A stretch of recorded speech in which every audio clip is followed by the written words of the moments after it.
Hi everybody. Okay, I'm really excited and woo, I can talk about it now. All right, so it's Halloween and I was wondering if how they're gonna focus on it and who was gonna focus on it more and whatever. Okay, so they did it very lightly on YNR, but they took it to the max with bold, and I'm loving it because I saw some of my favorite characters today and they lived up to their names. Okay, so Carter, so it starts off with Carter visiting Deacon's restaurant, but we see Deacon's restaurant kind of decorated, some of the decorations. And I mean, it's like somebody said, okay, I want it to be Halloween everywhere. And it was really cool. The reason why I'm so jazzed about it is because when I was growing up, Halloween was not one of my most favorite holidays because I feel like I was forced to be in a costume and all this stuff. But now, as I'm getting older, I feel like Halloween doesn't get them as much respect as it should.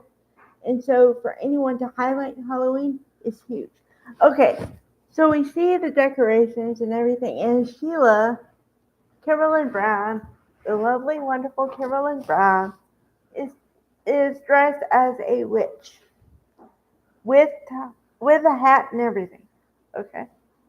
So and they play up on the Halloween thing because they had a special cocktail for the day, and Sheila made toe cookies, which, if you understand, Sheila lost a toe, and that's the first time they thought she was unalive. Then it comes out that it wasn't her, and they know it because of the missing toe. Okay, so she made toe cookies, and what's funny is that I love. Okay, first of all, I think you should know by now, but I love comedy. Okay, and one of the greatest comedic timings is Deacon and Sheila. When they're on point, it's really good. So okay, Sheila makes a big deal about I made these cookies. They're special for me. And she asked Deacon, what do you think about it? And he's like, they're great, honey. And then there's this one moment where you had to be watching or you miss it, right? So he takes a bite of a cookie. He says it's great. She leaves. He spits it out and tosses it in the bushes or something. Epic. Okay, number one. Number two, Sheila came up with this cocktail, and apparently it was pretty good. And everything that she came up with, she did offer to Carter, but apparently he said yes a couple times, but then at some point he said no. So it was really cool. So anyway, and then the other reason why Carter was there was because of, he said he was dreaming about the margarita pizza, so he ordered a margarita pizza there. Um, no, but Carter's cool because Carter seems to be able to go with the flow of things. Okay, so there were two major storylines today besides the Halloween thing, which was the bulk of the episode, but given, I understand. Okay, so the two storylines are, which I knew it was going to come up, but there was going to be a misunderstanding between Hope and Steffi and concerning Ben, and then there was going to be a moment with Carter and Deacon talking about, well, let's see. Brooke says we really support our daughter, but really, is that really the case? And then through talking and interaction, Deacon knows that Carter's in her corner, right? Okay, that's that's the thing. But like I always say, okay, split screen, people.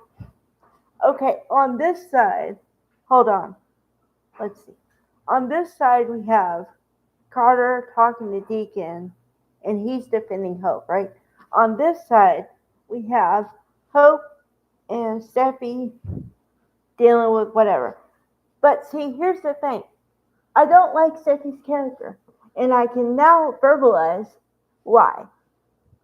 Number one, I thought it was because of the beef of many years between Steffi and Hope, right? But no. Um, Steffi has in her head that Hope wants her husband. It's not true. We all know that. If you watched any of my videos in the order, we know where Hope's heart lies at this point, right? However, it's supposed to be a secret because they haven't figured out what it is yet. So they don't want to tell everybody, right? So poor Hope is in this conundrum of, do I tell her who I was dressing up for in lingerie, or do I keep my mouth shut? Well, she decides to keep her mouth shut.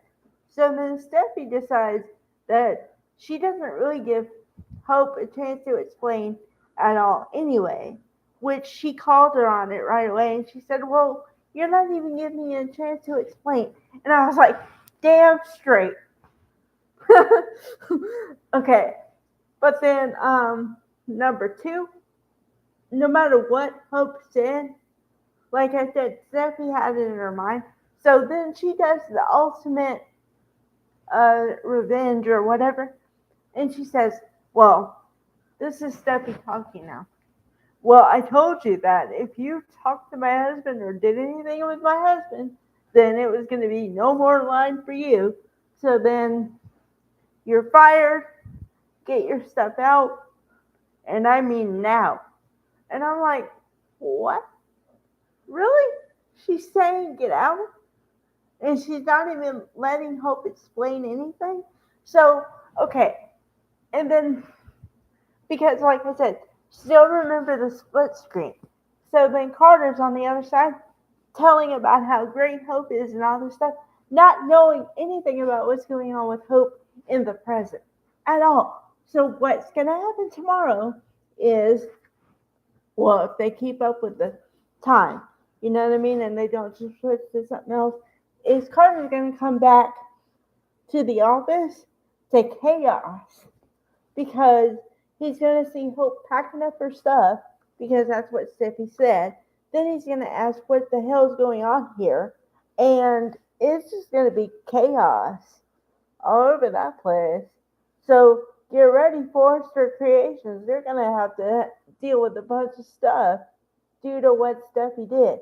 And I saw it in the info box where they say Steffi makes the decision that has a ripple effect. But man, yeah, they're right. But see, here's the thing. You haven't seen the ripple effect yet. Oh, it's going to be massive. So hold on to something tomorrow. I gotta say, man. Like, man, hold on to something. All right, so you guys be excited for tomorrow because tomorrow is the thing, okay? Everybody watch because it's going to be epic. I'm telling you. All right, bye, guys.